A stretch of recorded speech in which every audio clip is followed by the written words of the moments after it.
Hello, bonjour à toutes et à tous, j'espère que vous allez bien. Nous sommes le mois de janvier, alors que les formules de promotion commencent à reprendre un petit peu à travers le monde, en Nouvelle-Zélande, au Moyen-Orient. Nous avons déjà notre premier invité de la saison 2026 sur la chaîne, avec nul autre qu'un champion en titre, l'une des révélations, je pense, je trouve, objectivement, de la saison passée, en tout cas au moins à l'étage Formule 4, qui, on espère qu'il arrivera à confirmer au niveau continental, au niveau européen désormais. Merci d'accueillir comme il se doit monsieur Alexandre Munoz. Bienvenue Alex, comment ça va? Ça va super et toi? Bah écoute, ça va très très bien. Ça va très très bien. Je vois que les gens dans le chat sont déjà très chauds et il y a des nouvelles personnes par ailleurs. N'hésitez pas à me dire aussi si le son est bon, enfin mon son est bon, si le son d'Alex est bon. Pour le moment, on croise les doigts. En tout cas, bienvenue à ceux, aux nouveaux qui sont présents dans le chat comme Giuseppe GM15 ou Foxgirlthing FR. Il y a les amis de Rest to Glory qui sont là, que je pense que tu connais vaguement ces gens-là, je Ouais, pense. légèrement, je les connais, ouais, un peu. Ils me font peur Euh, un peu, mais ça va aller. Un petit peu. D'ailleurs, tu vas continuer de travailler avec eux l'an prochain? Enfin, cette année, pardon? Et j'espère bien, Très bien. j'espère bien. Bien. C'est en négociation, C'est en faut pas avancer. négociation. Excellente nouvelle. Bon, on avait déjà eu des 2008 l'an dernier avec Enzo Dellini et Jules Caranta. Et bah, malheureusement, bah, on est vieux. Donc voici venu le temps des 2009 désormais avec Alex, né en mai 2009. Quelque chose me dit que ça va pas s'arranger comme ça les années prochaines et je pense que ça va être un petit peu de pire en pire. Comme le veut la tradition, est-ce que tu peux te présenter rapidement en quelques mots pour ceux qui ne te connaîtraient pas? Bah, du coup, je m'appelle Alexandre Munoz, j'ai 16 ans, j'ai commencé le sport auto en 2020 en karting. J'ai fait à peu près 3 années de kart et je suis passé en fin 2023 et 2024 ma première saison de F4. J'ai fait 2 saisons au sein de la FFSA Academy et ben, l'année prochaine, j'espère évoluer dans le championnat FREC. Donc voilà. Très bien, c'est bien d'avoir des espoirs. Pour l'instant, donc ton programme n'a pas été annoncé. De toute façon, on aura l'occasion de reparler de 2026 un peu plus tard.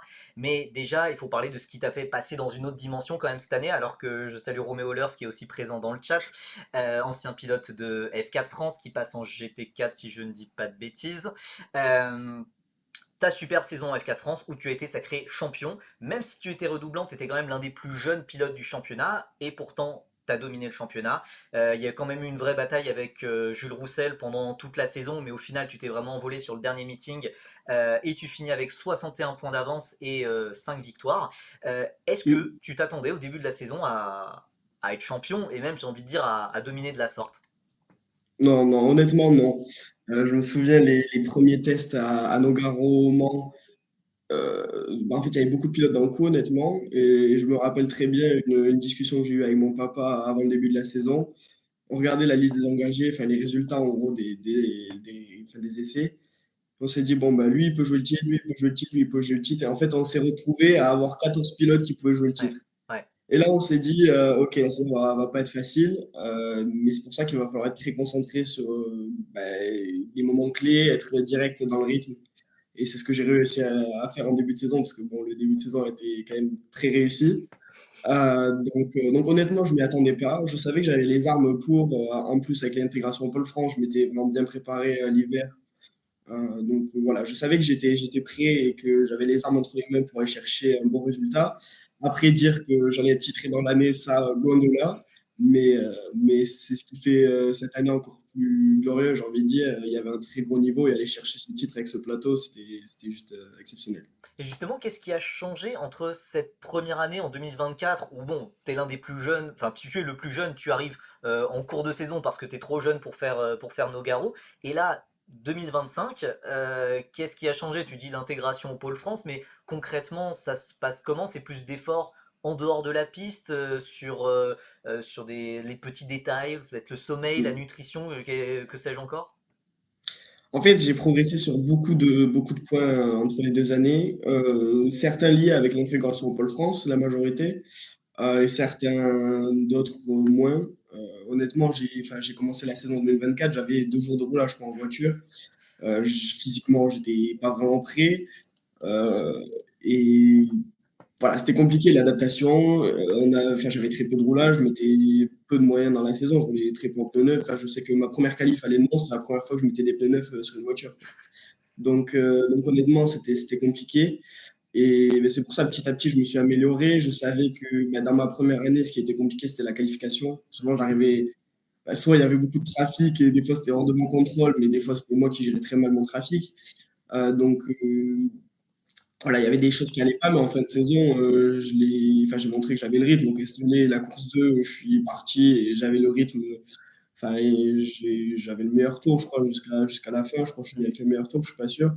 Donc il y avait le rythme en fin de saison, honnêtement, en pneu usé, mais il en manquait encore un pneu neuf.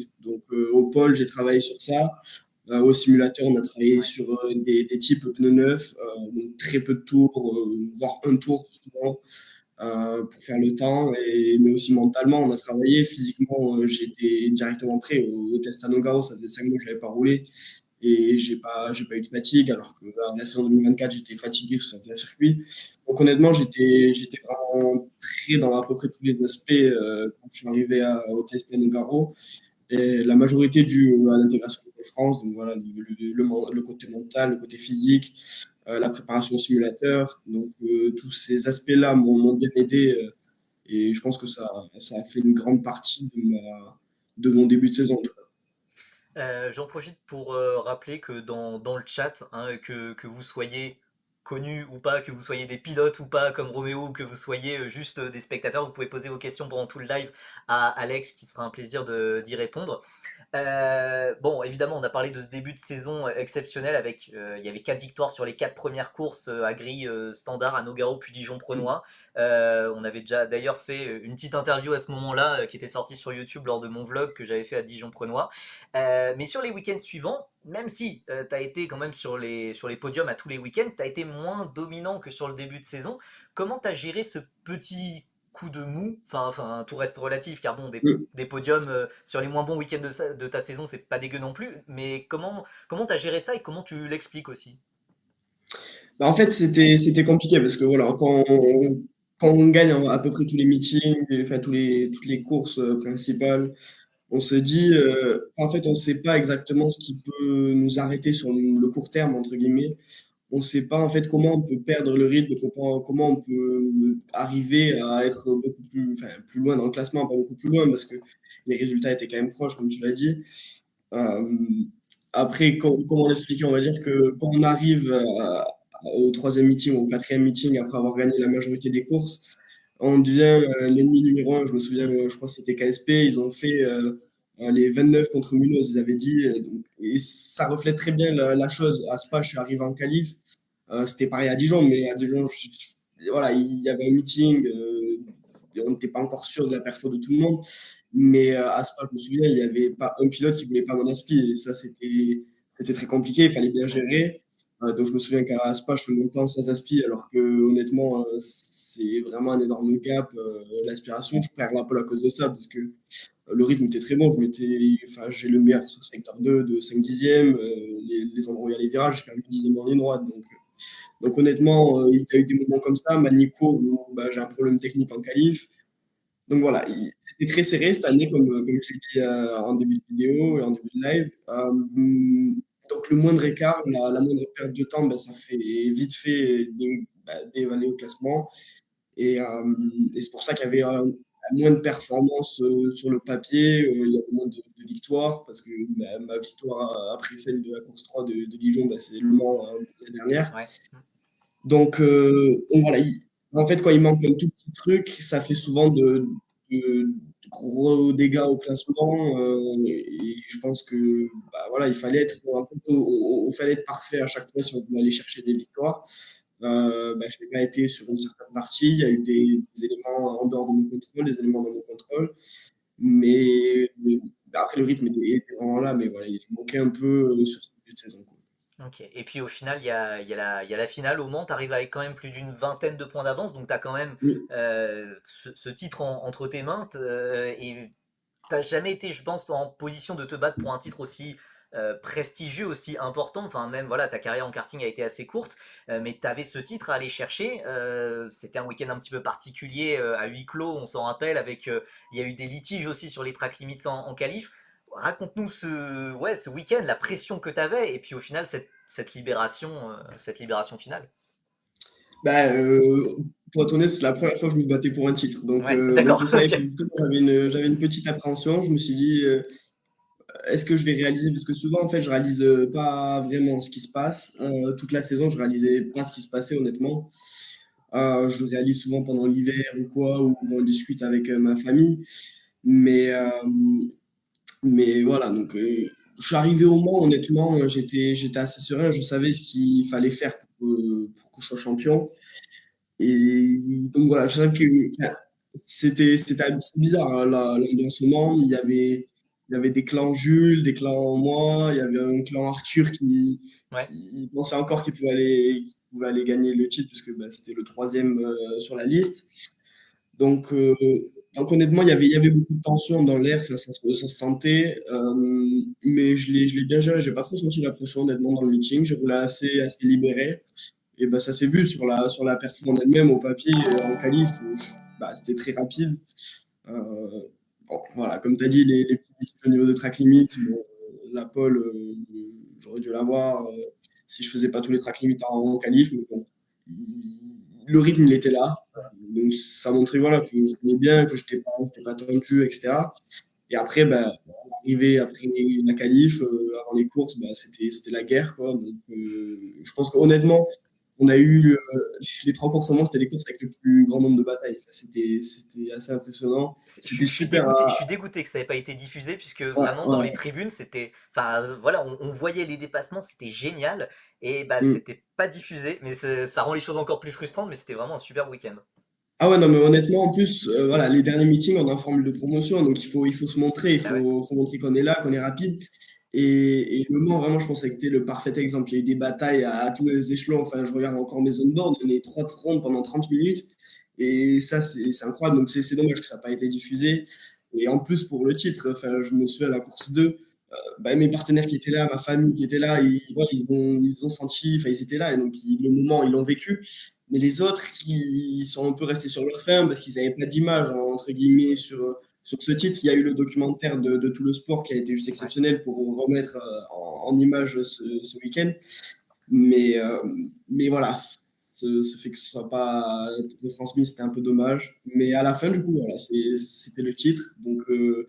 Ouais, grosse libération quand même parce que, bah, pour être honnête, c'était en soi, s'il n'y avait pas de titre, la monoplace, ça s'arrêtait. Ouais. Donc, euh, donc voilà, c'était un peu une petite libération. La petite cerise sur le gâteau de la course 3, c'était encore mieux. Donc ouais, c'était cool. Maintenant, il faut Ouais. rester concentré sur ce qui Justement, va arriver. cette victoire supplémentaire en course 3, est-ce que c'est juste symbolique, ben, de terminer la saison par une victoire, c'est toujours cool, mais finalement c'était ta première depuis Dijon-Prenois, est-ce que c'est pas important de montrer que t'as pas été juste champion à cause de ton début de saison ou champion parce que t'as été régulier, mais non, t'es celui qui a le plus gagné de courses. Est-ce que c'était important cette victoire finale? Ah oui, c'était très important. Enfin, Ouais, je sais qu'en plus, avec mes mécanos, on aimait bien mettre des petits stickers V sur la voiture. On oui, essayait d'avoir une ligne assez longue. À Dijon, à la fin du week-end, on s'est dit, allez, on continue. Et c'était long quand même à en remettre un. On a réussi à en remettre un quand même, mais qu'un seul, donc c'est dommage. Mais honnêtement, oui, il faut montrer qu'on est rapide. Enfin, j'ai eu un podium par meeting, mais j'ai pas eu de victoire j'avais pas eu de victoire depuis Dijon. Ouais, enfin, pour moi, c'était très important de gagner au Mans. En plus, bah, je gagne la première course, je gagne la dernière course, donc ça fait un peu. Bah, tu démarres le championnat avec une victoire, tu finis avec une victoire. Donc, je pense que c'était aussi le moment de montrer que bah, voilà, tu gagnes pas pour rien, tu as le rythme pour gagner, tu as les armes pour gagner. C'était montrer que bah, j'ai gagné le titre, mais en plus, j'ai la perf pour gagner des courses et je voulais le montrer aussi pour la dernière course. Alors, je vais en profiter pour remercier Julien Niaf qui a encore pété Oui, son PEL et qui a offert 10 subs. Merci, merci, merci beaucoup. Juste avant ça, il y avait Roméo qui avait follow la chaîne. Julien, tu régales. Quelle excellente façon de débuter l'année. Tiens, super. j'y pense un peu. Je pense à mon générique sur Twitch, en fait, où je mets des dépassements et des victoires des pilotes français de ces dernières années en formule de promotion. Est-ce que cette année, en course qui aurait été diffusée, tu te souviens de dépassements exceptionnels que tu aurais fait pour que je puisse possiblement peut-être les rajouter?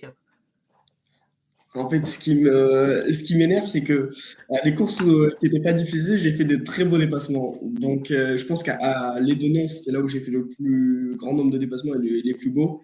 La course 2 et bah, enfin, ils sont pas diffusés. Donc, ça c'est Ou dommage. alors après, si tu as des on-board et que je peux les mettre, moi ça me va, hein. Ah, ça se négocie, perso. On va en discuter après le live. Bon, attends, il y avait quelques questions des gens avant que Julien inonde Hmm. le live de ses subs. Oui, comment ça s'est passé ta relation avec les principaux concurrents au titre? On sait qu'en F4 France, ça peut être parfois très tendu lors de batailles au titre. Je pense voilà, au climax qu'on a eu en 2021 entre Esteban Masson, Matteo Capietto notamment, mais ça c'était un petit peu extrême. Euh, Toi, ta relation avec Jules Roussel, peut-être dans une moindre mesure avec Arthur Dorisson, est-ce que vous vous entendiez bien ou c'est devenu quand même un peu plus tendu sur la fin? Pour être honnête, avec Arthur, c'était très bien parce que bah, après Nogaro, après Dijon, il était un peu. Enfin, il n'était pas en dehors de la lutte, mais enfin, on l'a pas trop vu vraiment sur le classement pur et dur, quoi. Oui, il est revenu sur la fin, oui. On savait qu'il est très très rapide, mais on s'est pas trop soucié de lui à Spa, par exemple à Manicourt, etc. C'est plus à la fin, les deux au moment qu'on a commencé à se dire, bah voilà, il est là. Donc, avec Arthur, honnêtement, ça s'est bien passé. Après, avec Jules, à partir de Dijon, après Dijon, donc Spa, etc., c'était plus compliqué. Après, voilà, il faut pas se leurrer, c'est des championnats très relevés. Donc, quand il y a de tels enjeux sur un championnat comme ça, on n'est pas là pour se faire de cadeaux. Donc, c'est sûr que les relations, elles étaient compliquées. Hmm. C'était pas voilà, de là à faire une nation caféto ou quoi. Mais, euh, mais voilà, c'était compliqué. Après, à la fin de la saison, après la course 2 du Mans, c'était devenu normal, j'ai envie de dire. Ils savaient que le titre, bah, ils pouvaient plus l'avoir. Donc là, c'était mieux. Même à Macao, on s'entendait bien, honnêtement. Donc, il y a eu des moments dans la saison où c'était un peu chaud entre nous deux. Mais voilà, ça fait partie de la lutte au titre. Donc, ça fait partie du game. Donc, Oui, je pense à Spa où il y a un petit accrochage et il fait un 25-0, je crois notamment. ouais, ouais, un petit truc comme ça, je crois. Ouais, ouais, Je suis pas sûr. possiblement. Ouais. Possiblement. Question de cyclo-exane, est-ce qu'il y a un circuit en particulier sur lequel tu aimerais rouler en monoplace, en sachant que tu as déjà fait Spa-Francorchamps, sachant que tu as déjà fait Macao, c'est pas mal des Mm. circuits mythiques, est-ce que tu en as d'autres sur ta liste? Monaco, ça c'est, je pense que c'est pas mal. Barcelone aussi, ça a Barcelone. vraiment l'air bien. Ouais, je sais pas pourquoi j'aime trop Barcelone. C'est Je vraiment. pense de tous les invités, on a souvent cette question qui revient sur les lives, il n'y a pas grand monde qui me dit Barcelone. Après, En je fait, suis d'accord que ça. j'ai C'est un... envie de rouler à Barcelone avec des voitures qui ont de l'aéro, c'est pour ça.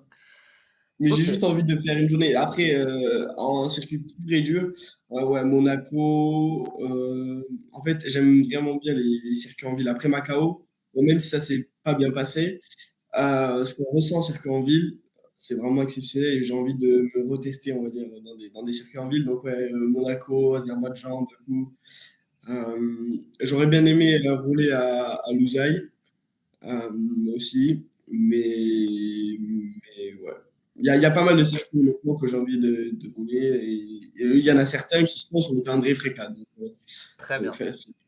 Il y a MaxP67 qui posait comme question, est-ce que tu as un déguisement de Tassanapol Intrapoufassac chez toi par hasard? Ça pourrait te servir notamment pour rouler à Losail en février, possiblement à sa place. Mais je pense que non, non, non, tu n'en as pas. Tu non. n'en as pas. Bon, eh bien, tant J'ai que pis. des déguisements à Alex Munoz pour la saison européenne. Très bien. Alors, on va revenir, avant de parler vraiment de 2026, de ton futur, etc.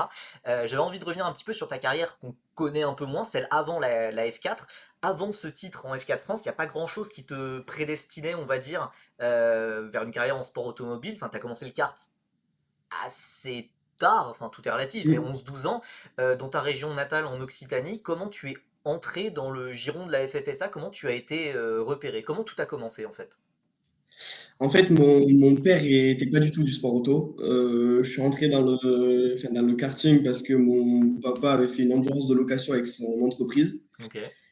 Et j'ai dit, bon, voilà, ça me plaît, j'ai envie de tester. Et en fait, dès les premiers roulages, ça s'est très bien passé. Donc, bah, école de karting par la suite de location. École de karting qui s'est très bien passée aussi. Donc bah, ils nous disent, bon, bah, il faudrait passer en compétition. Mhm. Et bah, là, mon père, il connaissait des gens à Lavelanet, à mon club. Et bah, c'est là qu'a tout commencé. Donc, j'ai commencé en 2021 les compétitions en kart. J'ai fait la ligue, j'ai fait 2 ans de cadet. Et en fait, euh, bah, mon père, enfin, c'était une petite équipe. Mon père, qui n'avait pas beaucoup d'expérience dans le sport auto, il m'a dit, bah, honnêtement, moi, je sais pas comment te faire progresser et bah, je pense qu'il y a des personnes qui peuvent répondre à cette question. Et après, enfin, le kart, c'est un milieu quand même assez compliqué avec les équipes, les moyens quand même, c'est assez important si on veut aller rouler en France ou à l'Europe ou quoi. Donc, il s'est dit, bah, pourquoi pas contacter la FFSA Academy. Bah, du coup, j'étais en contact avec Amaury Richard qui s'occupait Ouais. bah, des championnats de la FFS Academy. Et bah, j'ai fait mes premiers tests au Mans en junior. Et bah, c'est là qu'a tout commencé avec la FFS Academy. Donc j'ai fait le junior karting en 2023. Mhm. Et bah, en fait, je suis arrivé, j'avais très peu d'expérience. Et je regardais beaucoup de courses à cette époque-là. Donc je me retournais, je voyais tous les mecs qui faisaient le France, des courses que je regardais à la télé. Mhm. Je le connais, lui, je le connais, je le connais. En fait, enfin, moi, j'étais là, bah, purée, c'est super drôle avec des pilotes comme ça. Et je pensais que j'allais être loin, honnêtement. Enfin, j'avais très peu d'expérience. Et ben, finalement, dès les premières courses, je jouais le podium. Donc, bah, Christophe Laulier a été impressionné par le rythme, entre guillemets, par les résultats aussi. Et ben, c'est là commencé à discuter, qui m'a appris à me connaître. Et en fait, c'est ouais, dès le junior, Christophe m'a détecté et bah, il a dit bah, il y a un potentiel, maintenant il faut travailler. Et donc, voilà, on a continué à travailler. Il m'a amené en F4 en 2024. Le but, c'était vraiment, bah, c'était pas de l'entraînement parce que le but, c'est des cours, Ouais. donc il faut le prendre au sérieux, mais c'était pour voilà, s'entraîner pour 2025, prendre de l'expérience. Et le but, c'était de faire un grand résultat en 2026, en 2025. Et bah, du coup, ce que j'ai réussi à faire avec cette champion de France. Donc honnêtement, bah, sans la FPS Academy, je pense que j'en serais pas là. Grâce à eux, j'ai beaucoup évolué. Je suis passé d'un garçon qui avait très peu d'expérience Mhm. à maintenant champion de France en F4. Donc c'est super. Maintenant, il faut continuer de travailler pour essayer de chercher des titres encore plus grands. Et donc voilà, c'est comme ça. Après, mon parcours s'est déroulé. Donc, enfin, vraiment, tu as appliqué le une année pour apprendre, une année pour gagner. Mais du coup, bah, voilà, la première saison en 2024 en F4, elle devait pas être forcément évidente, même si tu as bien progressé au fil de l'année. On en a parlé un peu plus tôt. Il y a une victoire à la fin sur la grille inversée au Castellet. Avec le recul, est-ce que, enfin, est-ce que tu te sentais assez prêt? Et est-ce qu'il n'y a pas il y a pas eu des moments sur la saison 2024 où tu t'es dit, mais qu'est-ce que je fous là? Je suis loin des tout meilleurs et tout. Est-ce qu'il n'y a pas un côté un petit peu décourageant de faire une année pour apprendre, une année pour gagner potentiellement? Ouais, est-ce que parfois il y a eu quelques moments où ça a été vraiment dur, quoi? Décourageant, non. Honnêtement, par contre, où je me suis dit, purée, mais c'est quand même assez tôt. C'est après le junior où Christophe, on pensait que voilà, il allait nous dire, ben, on va refaire une année junior. Ouais. Et il dit à mon papa, bon, ben, on va le mettre en F4. Et là, on s'imagine pas, honnêtement. Bah, maintenant, je sais que voilà, il y a des jeunes qui testent à 13 ans, 14 ans dans des voitures.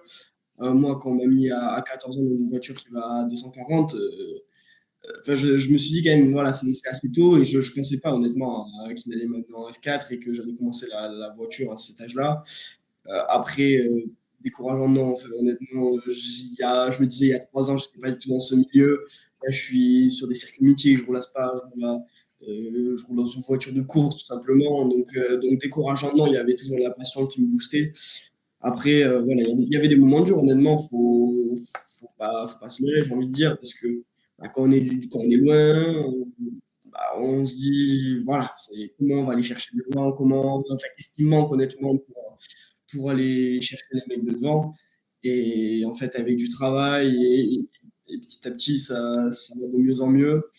Et après, le côté où on a été découragé, en fait, c'est que vraiment, c'était une année pour apprendre. Donc, Ouais. le résultat de la première partie de saison, en fait, on s'en fichait. Christophe, il me le disait. Il dit, honnêtement, il ne faut pas se concentrer sur les résultats, il faut se concentrer sur toi, ce que tu as à faire, sur quoi tu dois travailler. Et, donc, bah, l'évolution est arrivée petit à petit, quoi.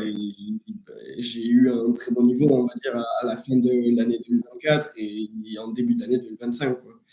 Donc ouais, c'était dur à des moments, mais jamais décourageant, parce que voilà, il y avait la passion de. Mm. Bah, je roule en voiture de course, tout simplement. Ouais, alors que, enfin, ouais, surtout, t'avais pas eu beaucoup d'années en karting avant, t'avais pas fait de course Mm. internationale, enfin, t'avais même pas roulé, t'avais pas fait de course internationale, pas de course Non. en KZ. Enfin, toi, comment tu es tombé amoureux du sport automobile, du coup? Puisque, enfin, tu viens d'une famille qui avait pas de lien avec le sport auto, du coup, t'avais pas de pile, enfin, de connaissances qui t'ont introduit dans le sport auto, ou je sais pas. Qu'est-ce qui a été le coup de foudre avec le sport auto? En fait, dans ma famille, enfin, mon père faisait de la moto. Moi, quand j'étais jeune, je faisais de la moto aussi. Et donc, honnêtement, c'était très moto dans la famille. On était un peu branchés sport auto. Enfin, c'était en gros le week-end à la télé, la F1, automoto, etc. Donc, mais ça s'arrêtait à ça, honnêtement. Il y avait pas de connaissances en sport Ouais. auto, il n'y avait pas de connaissances dans ce milieu. Mais je sais pas, ben, une fois que je suis sur le circuit, le kart, les trajectoires, la vitesse, bah, ça m'a plu directement. Et en fait, une fois que j'ai commencé, je ne voulais plus m'arrêter, quoi. Et en fait, petit à petit, on prend du plaisir, on a des résultats, du coup, on prend encore plus de plaisir. Quand on est enfant, bah, on a des petites coupes, des médailles, donc on est encore plus content. Et on va encore continuer, et on est prêt à mettre la pièce encore pour refaire des tours. Et en fait, bah, petit à petit, on arrive à avoir un bon niveau, on arrive à des championnats quand même assez relevés. Parce que moi, honnêtement, quand je suis arrivé au junior karting, ça allait très vite. En Ouais. 2 ans de ligue, je suis arrivé au junior avec des pilotes qui faisaient l'international et je pensais pas que j'étais prêt à me relever à eux.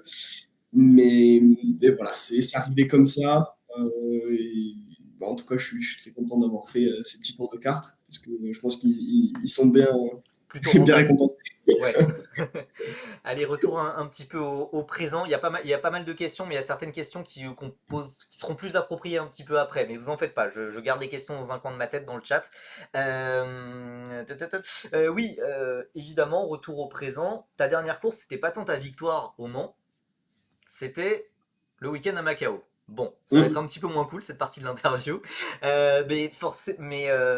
Coupe du Monde de F4. En tant que champion de France de F4, tu es invité sur ce circuit mythique pour cette première Coupe du Monde de Formule 4 de l'histoire. Il y a toutes les stars de la F4 italienne, Weldon, Nakamura, Berta, Olivieri, etc. Bon, rien ne s'est passé comme prévu, on va dire. Malgré, Mm. enfin, je pense quand même une vraie vitesse de pointe. Tu as abandonné sur problème Ouais. mécanique à la fois en course qualificative, à la fois lors du Grand Prix. J'imagine que c'est une immense frustration, mais qu'est-ce que tu retires de tout ça quand même? Ouais, il y a beaucoup de choses honnêtement à retirer de ce week-end, autant sur le côté mental que technique. J'ai pas abordé ce week-end de la meilleure des façons. Euh, le week-end en lui-même, c'était pas top. Après, voilà, où j'étais content, c'est que le rythme était là. Enfin, à chaque fois soit quand je me crachais ou alors en course, j'étais en violet souvent la majorité du temps. Donc voilà, il y avait le rythme, ça c'était aussi une question. En arrivant à Macao, bah, comment sont les pilotes de F4 Italie? Parce que je ne me suis jamais confronté à eux. Donc Hmm. là, j'ai vu que voilà, on est tous des pilotes et que honnêtement, je pense que le top des F4 de chaque pays, ça se joue en Europe, en Espagne, en Italie, en France, en Angleterre. Je pense que le top est à peu près pareil. Ouais. Donc voilà, il y avait une part de réussite, j'ai envie de dire, sur le rythme en lui-même qui était bien. Après, voilà, beaucoup de frustration parce qu'on arrive avec de grosses ambitions sur un meeting comme ça. On sait que c'est la Coupe du Monde, que bah, c'est la dernière course de l'année, donc il faut bien finir. Et bah, autant les deux crashs en début de week-end, ou autant les deux problèmes techniques en course. ça a fait râler. Ouais. Enfin, j'ai envie de dire, les plus importants, c'était la qualif, le crash et les deux problèmes en course. Parce que en FP, en Corse, ça peut arriver des accrochages, enfin, des sorties. Mais les courses, voilà, ça faisait râler parce qu'on savait que j'avais le rythme, je remontais à chaque fois 10 places, 8 places. Donc on savait qu'il y avait un bon résultat à la clé s'il n'y avait pas ces problèmes, mais avec si on refait le monde, Macao, pour performer, il faut que toutes les étoiles s'alignent. Donc c'était pas le cas ce week-end-là, mais j'espère bien y retourner, mettre toutes ces étoiles en place et aller chercher un bon résultat, quoi. Ouais, on espère que tu prendras ta revanche, peut-être en fin d'année, peut-être dans la catégorie au-dessus. Bon, t'as pu passer rapidement à autre chose quand même, puisque tu as eu l'occasion de faire 4 journées de test, si je ne dis pas de bêtises, C'est avec ça. cette magnifique voiture qu'on peut voir sur l'écran, avec cette magnifique Tatus T318, voiture que tu ne piloteras pas de toute façon cette année, quoi qu'il arrive, parce que la Mm. voiture a changé. On en a parlé un petit peu lors des précédents lives, lors des précédentes vidéos YouTube. Euh, donc, c'est une voiture différente de celle de 2026. Qu'est-ce que tu as appris durant ces 4 journées d'essai qui te sera utile pour l'an prochain, vu que tout change, sauf peut-être l'équipe, mais tout change en termes techniques, en termes pilotage. Voilà. Honnêtement, il y a beaucoup de choses à apprendre, surtout nous venant de la F4 France. On ne travaille pas avec des équipes, donc c'est la première fois que je travaille Ouais. avec une équipe. Surtout, on se concentre majoritairement sur les réglages, sur le côté pilotage. Dans les premières journées, voilà, avec la voiture, il faut travailler sur le pilotage, mais les réglages sont plus poussés vu qu'on a beaucoup plus de choses à gérer. Euh, voilà, on a la voiture et maintenant il faut bien la régler. Donc c'est sûr que ça faisait beaucoup de choses à changer comparé à ce qu'on faisait en F4 France.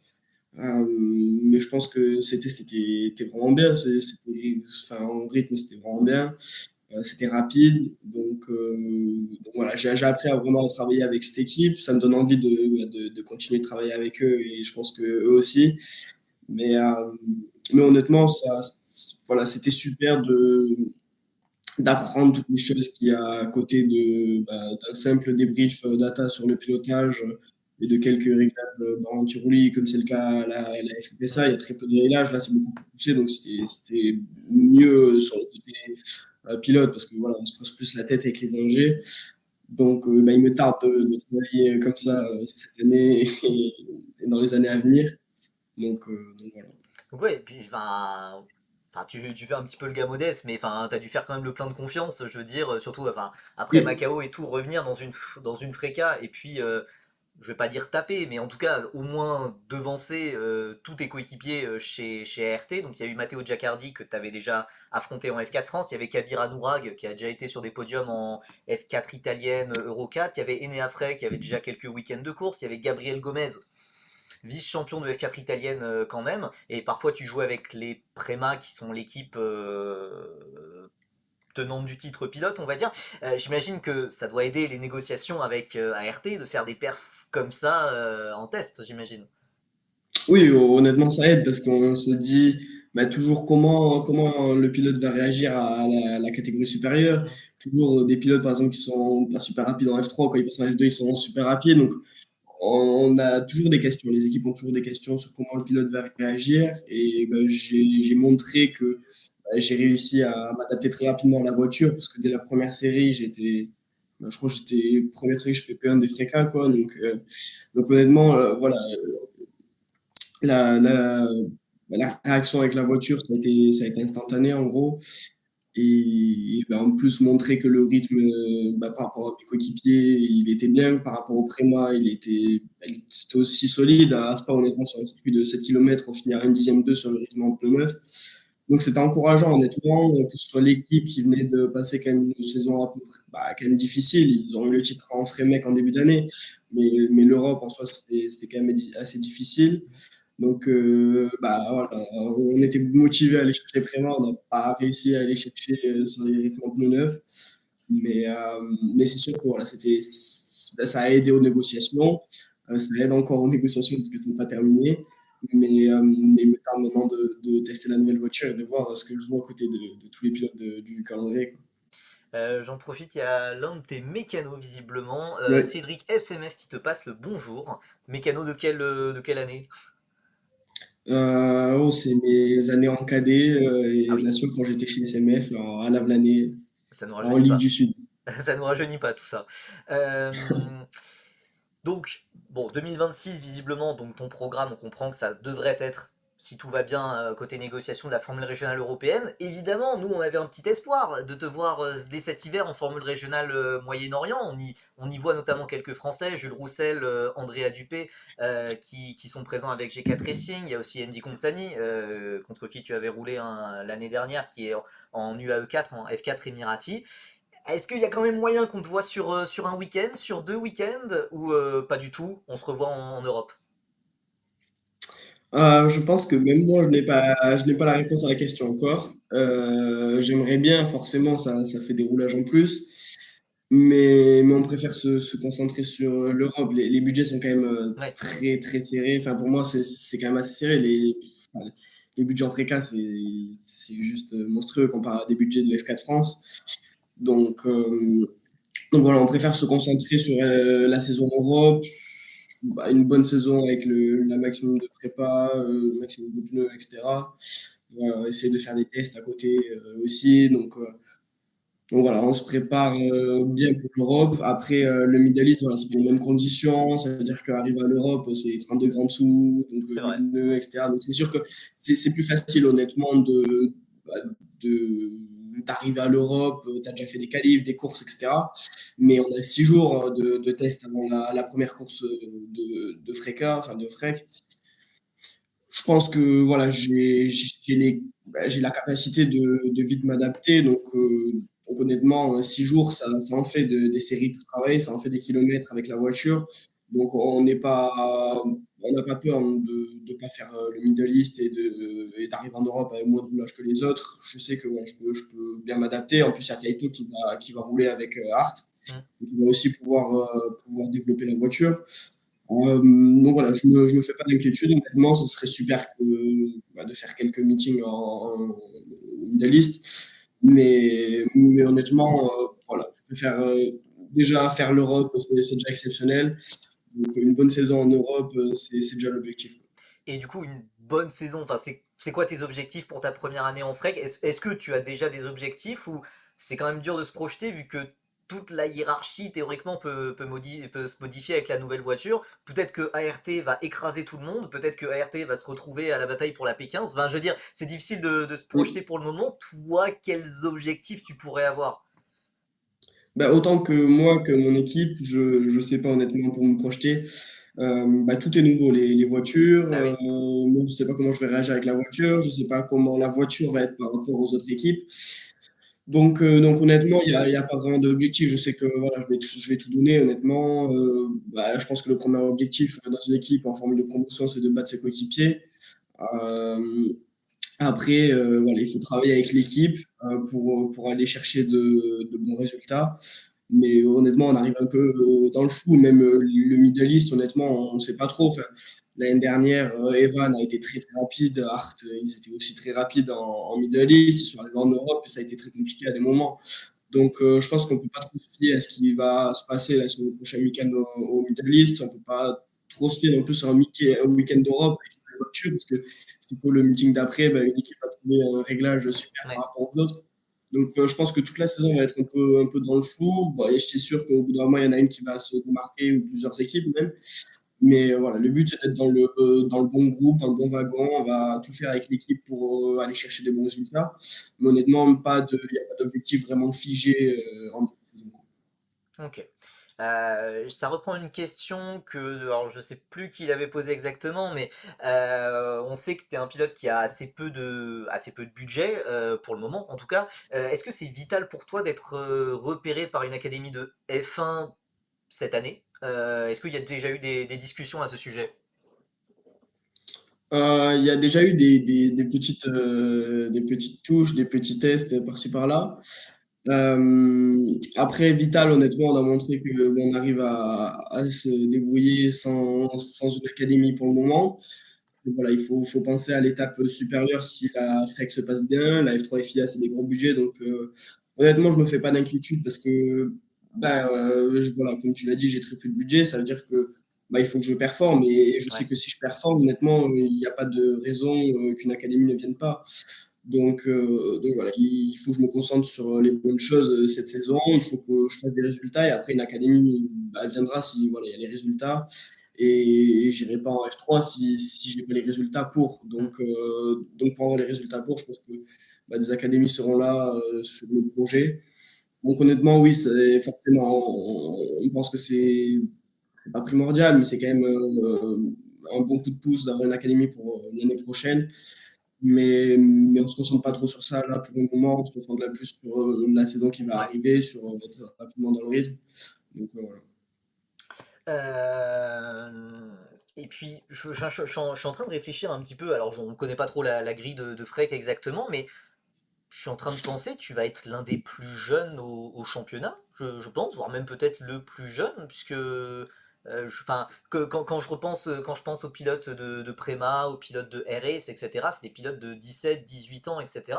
Toi, tu vas être l'un des plus jeunes, donc si tu arrives à performer, enfin, oui, c'est vrai que ça paraît logique qu'une académie s'intéresse à toi si t'es jeune et que tu arrives à performer. En plus, tu auras le désavantage de n'avoir pas roulé au Moyen-Orient, donc ça serait assez logique. Mm. Attendez, je prends quelques questions dans le chat. En tout cas, je sais qu'ART a bossé très dur ces derniers jours à Abu Dhabi. Bon, bah écoute, tant mieux. Tant mieux, c'est Arx Premier qui est ingénieur avec. Ingénieur ou mécano, je sais plus. Mais t'es avec XL en tout cas, en F4. Quand est-ce que tu. Ah, très bonne question de Naton28. Quand est-ce que tu as su que la dotation réservée aux champions de F4 France avait augmenté? À quel point est-elle importante pour la suite de ta carrière? C'est vrai que bah moi j'étais au trophée du sport automobile de la FFSA. Je me suis dit, il va être content, Alex, il va avoir son petit chèque de 100 000 euros. Et là, je vois 250 000. Ah bah, c'est pas la même. Ouais, quand est-ce que ça s'est décidé? Honnêtement, je l'ai su assez tôt avant. Je l'ai su sur scène. Ok, Dans la d'accord. première degré, je l'ai vraiment. Enfin, on n'était pas prêt à ça. On savait que ils étaient peut-être prêts à faire un geste, mais je savais pas honnêtement qu'ils allaient filer, qu'ils allaient passer 250. Après, c'est super, ils croient au projet, et ils se donnent à fond. Sans eux, j'en serais pas là. Et voilà, le chèque, ça a été une très grosse surprise. Et voilà, le premier en plus à recevoir ce chèque, c'est un privilège, honnêtement. L'avoir reçu entre les mains de Jean Alési, c'est encore plus Ouais. important. Donc honnêtement, ouais, je l'ai su vraiment sur scène. J'étais pas prêt à ça. Ouais, c'est super d'avoir ce chèque, mais je l'ai vraiment su au dernier moment, quoi. D'accord. Bon, bah ouais, bah, du coup, très, très belle surprise en tout cas. Euh, alors, attendez, je vais remonter un petit peu les questions. On commence un petit peu à s'approcher de la fin du live. Donc, attendez, je retrouve des questions que j'avais un petit peu sautées en disant on les prend pour plus tard. Ta, ta, ta, ta, ta. Donc, ça, on avait fait. Est-ce que je leur dis qu'il y a une erreur sur le chèque ou.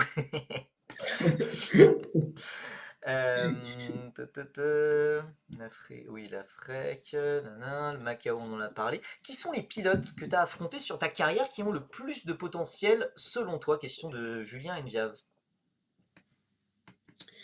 Euh, il y a du monde, honnêtement. Je pense que mes rivaux en F4 France ont été très solides. Je pense que on peut parler de Jules, on peut parler d'Arthur. Euh, Après, on peut parler, je pense que pour le futur de la F4 France, Guillaume, qui a été très rapide cette année. Honnêtement, enfin, moi, il m'a vraiment impressionné en début de saison. Au test à Novaro, il était très rapide pour un rookie dans les tests au Mans. Ouais, Guillaume, je pense qu'il a vraiment le potentiel pour être vite. Et après, dans les autres championnats, je pense qu'ils sont assez connus. Gomez est très rapide, Anourag. Mais après, il y a Nakamura, Weldon, McLaughlin, des mecs comme ça. Stroven, j'ai fait quelques tests avec lui aussi et il a vraiment un grand potentiel. Des tests avec Donc, lui. j'ai fait un test avec lui. Ouais. Très bien. Euh, euh, on passe à une autre question. Anatoun28 qui avait dit en tant qu'invité à Macao, enfin oui, comment ça se passait l'organisation? Est-ce que tu avais quand même eu des frais ou tout était compris dans l'invitation? C'est toi qui as dû payer de ta poche pour aller à Macao? Non, non, c'est dans les frais du pilote, ouais. Ok, d'accord. Mm. Ah, donc, par Ouais. exemple, les crashs. C'est dans les frais du pilote aussi. Ah, C'est une erreur du pilote, donc ouais. ok. Backspace 67 qui, oui, encore sur Macao, les F4, enfin les pilotes de F4 italiennes ont un peu râlé sur notre cher Miguel slash Ligier. Elle est aussi compliquée que ça à conduire ou pas? Alors honnêtement, pour être vraiment transparent, à Macao, je n'ai pas du tout reconnu la Migale de la France et la Migale de Macao. Ok, En fait, enfin, dans les rues de Macao, c'est pas du tout pareil. La voiture, je suis arrivé, enfin, j'ai roulé, j'étais là-bas. Je la reconnais pas. Enfin, je sais pas si c'est parce que c'était que j'avais fait des tests en FRECA ou quoi. Mais la voiture en circuit en ville, dans un circuit standard, entre guillemets, c'est pas du tout pareil. Donc, après, le châssis en lui-même, voilà, on le connaît, mais c'est pas du tout pareil en fait en ville, même avec les bosses, etc., le grip. Donc, après, j'ai jamais testé de Tatus, hein. ouais. Donc, je sais pas, je peux pas faire la comparaison, honnêtement. À ce qui paraît, elle est plus facile à rouler, elle a plus d'aéro, etc. Ce qui est sûr, c'est que les autres ne l'ont pas découvert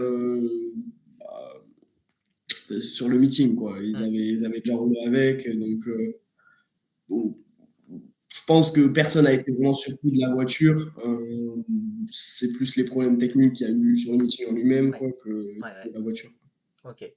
Alors, il y a une question de Natoon 28 que je vais réserver un petit peu plus tard, puisque en 2025, enfin, sur l'année dernière, tu as aussi commencé cette collaboration avec un certain Enzo Peugeot, qui a plus que porté ses fruits, vu qu'il y a un titre de F4 France à l'arrivée. Je me rappelle qu'on avait invité Enzo sur la chaîne en avril, il nous avait parlé de ton potentiel. Toi, comment tu dirais que Enzo t'a fait progresser? En fait, c'est Enzo, c'est ce côté pilote, ce côté bataille qu'il a eu pour le titre qui m'a vraiment fait progresser. Il est jeune, donc en plus, on se rapproche plus facilement d'un jeune et on parle, on se comprend plus facilement, entre guillemets.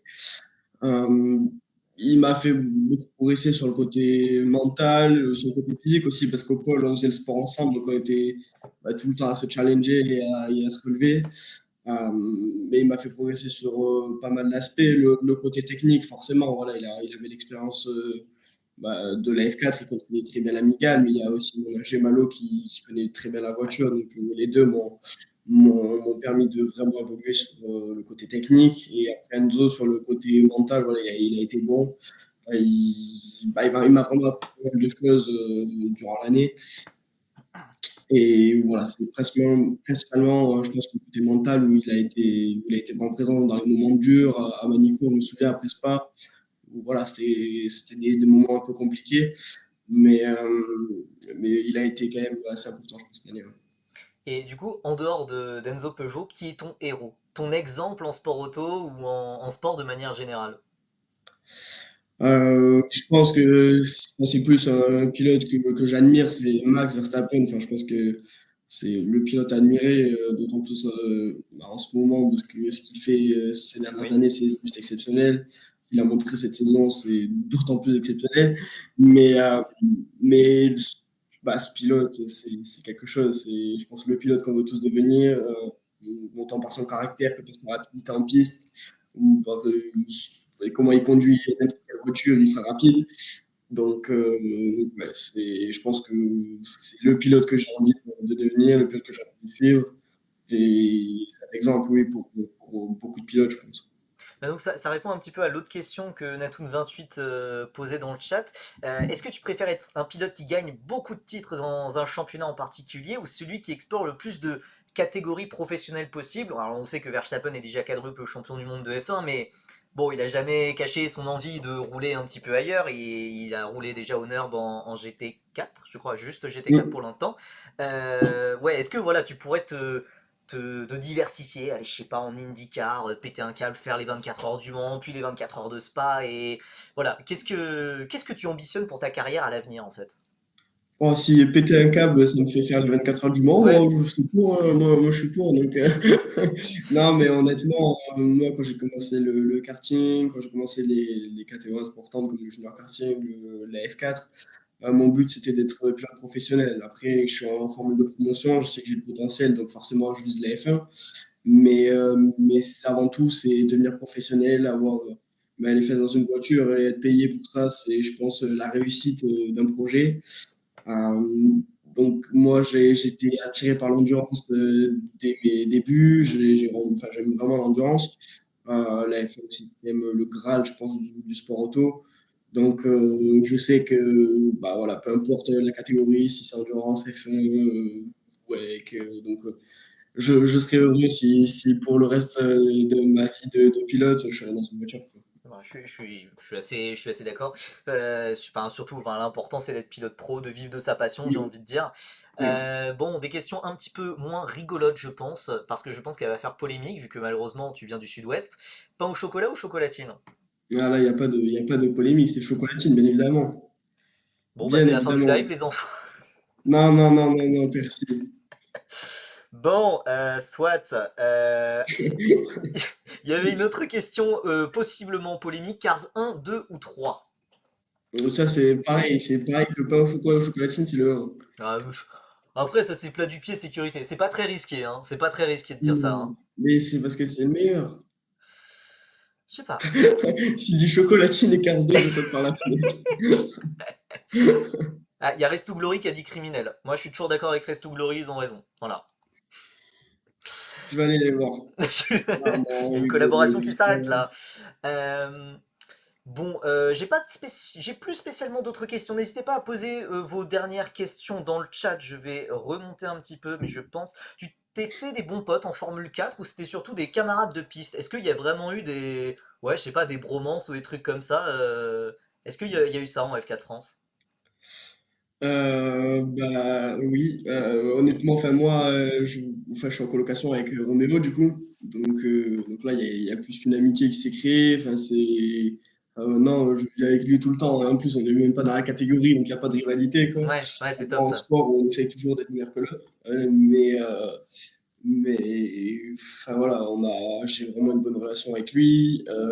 Mais il y en a eu d'autres, honnêtement. Mathéo, on va continuer normalement de travailler ensemble l'année prochaine. Donc honnêtement, je m'entendais bien avec lui. Il y en a eu d'autres. Arthur, on est en cours ensemble.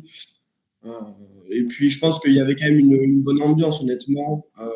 Il y avait des rivalités, ça forcément. Mais il y avait des bonnes ambiances. Moi, je m'entendais très bien avec Ryan, avec Nicolo Piri, avec Rintaro. Donc voilà, j'avais des bonnes relations avec pas mal de pilotes. Certes, il y avait des rivalités, mais après, l'ambiance en général était quand même pas mal. Ok. Euh, Bon, je pense pas que t'aies la réponse. Est-ce que on peut, enfin, on a une date un petit peu de quand on aura une annonce officielle sur ton programme? Ou pas du tout? Euh, Enfin, je peux donner une fourchette entre janvier et avril, j'espère. yes, bah ça nous avance beaucoup, ça. Merci beaucoup. Non, parce que j'ai pas trop la réponse à la question. J'ai pas la confirmation encore de mon programme 2026. Donc, ouais, j'ai pas trop d'informations à ce sujet-là, quoi. Ouais, ton programme de la Fun Cup avec Evan. Roméo qui nous demande quand comptes-tu annoncer la Coupe Twin Cup 2026? Ça devait rester caché, ça, mais c'est dommage, hein. Enfin, ça, c'est à Euh, Nantes. une question de Natus. Est-ce que tu as le temps de suivre les autres compétitions de sport auto? Est-ce que par exemple, j'aime bien poser cette question, est-ce que tu continues de suivre un petit peu, bah, par exemple, le championnat de France FFSA Junior de karting, enfin les compétitions par lesquelles tu es passé et tu te dis, purée, celui-là, petit talent, est-ce qu'il y a des exemples comme ça? Ah, bien sûr, enfin, je sais que moi, je reste ancré par où je suis passé, donc je sais que ma ligue, je regarde toutes les courses. Les gamets, la NSK, le championnat de France et Coupe de France, je regarde, le championnat de France junior, je regarde encore plus. Enfin, c'est des championnats, enfin le junior en particulier, c'est un très bon championnat. Donc en plus, souvent, c'est qu'on retrouve le junior devant aux avant-postes, Hmm. on les retrouve en F4, donc ça permet de voir, de les voir évoluer. Cette semaine, par exemple, on les a vus à l'académie. Ouais. Hmm. Voilà, il y a. Enfin, moi, j'aime trop regarder des courses et je sais que voilà, je garde toujours un œil au kart parce que Même, il y a des copains avec qui j'ai commencé le kart, donc je continue de regarder leurs courses. Euh, donc, ouais, c'est toujours un plaisir de regarder toutes ces courses, quoi. J'avoue, c'est qui ton chouchou en cartes? Nous demande la toute 28. J'aurais dit comme ça, petit pronostic, j'aurais dit Matteo Rivals, petite solidarité régionale ou pas du tout? Pas Ah, spécialement. petite solidarité, mais j'en ai un autre dans mon cœur qui n'est plus en carte. Enfin, il Ah, était en carte cette année, mais il n'est plus en carte. c'est qui? Ah, je ne sais pas s'il a annoncé son programme encore. Il a fait plusieurs tests avec la FSA Academy. Il a intégré le Pôle France. Il était équipe de France Espoir il y a 2 ans. Attendez, c'est question pour un champion le truc. Oui? Attendez, bah, attends, Non, Bercy. donc, bah, attends, mais qui a fait. Oui, à mon avis, c'est pas annoncé, oui, mais enfin, je m'en doute. Attends, la grille de F4 France, on l'a. Ah, attends, Paul Glaise? Non, non, non, mais. Ah, j'en ai deux. J'en ai deux. Mon loco et un autre moins loco. Attends, mais je suis pas concentré là. Équipe de France, attends, donc de karting en ouais, 2024. Voilà. Ouais, de fou. Lilian? Lilian? Exactement. Lilian Suarez. Lilian et Paul, du coup, c'est mes Ok, deux petits chouchous pour la F4 de l'année prochaine. ok, Mais ok. non, parce qu'avec Lilian, on se connaît depuis le junior karting et on était tout le temps ensemble. On était collés tout le temps au junior, on se bataillait tout le temps aussi, autant en dehors des pistes que sur les pistes. Hmm. Donc, on a gardé contact jusqu'à là. Et voilà, c'était mon petit chouchou dans les dernières années. Paul aussi, qui est de mon club et que je continue de suivre et que je vais continuer de suivre l'année prochaine. Donc, voilà, c'est mes deux poulains, on va dire. Ouais, donc Suarez, c'est la Franche-Comté, hein, donc c'est pas spécialement local, mais oui, oui, Non, non, normal. non, mais il va le devenir. Il Normalement, va faire un séjour en arrière.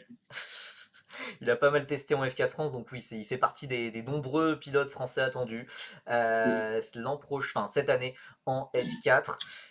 Euh, te- te- te- bah, ça reprend un petit peu une question qu'on avait déjà eue, Julien, mais objectif en frec, une année pour apprendre ou direct tu roules sur les espoirs de tes adversaires? Non, honnêtement, le but, c'est de performer direct. Dans ma première année de F4, j'avais très peu d'expérience en voiture. Maintenant, de l'expérience en voiture, j'en ai. J'étais jeune, donc physiquement, mentalement, etc. C'était pas prêt. Je pense que maintenant, ça l'est beaucoup plus. Donc, non, honnêtement, le but, c'est de gagner directement, enfin, d'être présent directement, entre guillemets, de se montrer. Et puis, voilà, les junior teams, pour encore plus les impressionner, faut direct performer. Donc, oui, l'objectif, il n'y a pas de question à se poser, c'est de travailler dur et de direct performer. Mais, ouais, pas d'année pour apprendre, j'espère. Est-ce que tu regardes aussi F2, F3 frec ou pas trop? J'imagine que oui.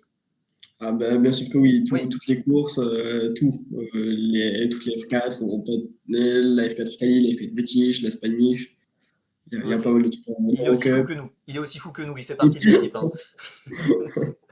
Bah, du coup, j'imagine que ce week-end, tu vas forcément regarder la Formule régionale Moyen-Orient, où tu vas voir nombreux de tes futurs rivaux, on l'espère, en piste avec la nouvelle Tatus T326. Est-ce qu'à l'avenir, on peut te voir coacher un peu en F4 France, un peu comme Enzo Peugeot? Ça peut. Ok, ça peut. Après, Enzo, c'était très professionnel parce que c'était Oui, pendant son oui. DEGEPS. Hmm. Mais oui, ça peut, très probablement, l'année Ok. prochaine. Tiens, oui, enfin, j'imagine que tu feras partie de l'équipe de France FFSA circuit, j'imagine. Dans le plus grand des mondes, oui. Oui, voilà, enfin, normalement oui. Et donc, d'ailleurs, je sais pas, enfin, j'ai hâte de voir qui y aura dans cette équipe de France FFSA Mm. circuit. S'il y a d'autres pilotes pas dans le giron habituel de la FFSA qui vont être intégrés, du style Naël, du style Deligny, ça je ne sais pas. Peut-être que toi tu as l'information. Mais en tout cas, j'ai hâte de savoir ça et puis de voir un petit peu vos stages, les stages que vous ferez et ce genre de choses. Donc, Alex Munoz, c'est juste un fan de Feeder Series mais qui roule plus vite que nous. Ouais, légèrement. Et ben en tout cas, sache que c'était un plaisir d'avoir fait ce live avec toi. Mm. et que pour suivre la Formule régionale Moyen-Orient, notamment la course 1 samedi à 14h45 et quelques, tu pourras te brancher sur cette même chaîne Pour le live, Twitch bien évidemment. pour suivre en français, avec les commentaires en français de votre serviteur, suivre la première course du week-end en UAE4 et en Formule régionale Moyen-Orient, où on espère bien entendu une victoire d'Andy Consani et un doublé de Jules Roussel et d'Andrea Dupé, ce qui reste d'être un petit peu plus compliqué vu les performances de G4 aux essais de pré-saison, mais on aura l'occasion d'en reparler samedi dans 2 jours à 13h30. Merci beaucoup Alex d'avoir été présent pour ce live. Tu es toujours le bienvenu sur la chaîne, que ça soit en tant qu'invité ou dans le chat quand tu passes nous voir. Un prono pour la F4 UAE et la Formule régionale Moyen-Orient. Oui, oui, oui. Là, ça va être compliqué puisque là, d'autant plus pour la formule régionale, parce qu'on a très peu d'informations, même sur les Bah tests, ouais, c'est assez flou. oui, oui. Pour la F4EAE, bon, allez, on va dire Andy qui était au pôle avec nous, qui a fait le championnat, on pousse, on croit en lui. Et après, honnêtement, pour la Frimette, je vais parier sur Taito. Taito, il va être très rapide. Allez, on parie pour la maison. On parie pour la maison. Bon, écoutez, merci beaucoup d'avoir été aussi nombreux sur ce live. Merci beaucoup, Alex, encore d'avoir accepté l'invitation. On espère te revoir Merci à toi très pour rapidement. l'invitation aussi, hein. On espère te voir très rapidement au volant d'une formule régionale lors des essais de pré-saison, puis ensuite lors de la saison, on aura plaisir à raconter, à commenter tes courses, tes victoires, ton titre. En tout cas, voilà, tout le meilleur pour la suite. Et eh bien écoutez, nous on se retrouve samedi 13h30 pour suivre les premières courses au Moyen-Orient de la saison. Merci beaucoup, je vous souhaite à tous une excellente soirée et donc à samedi. Bye bye.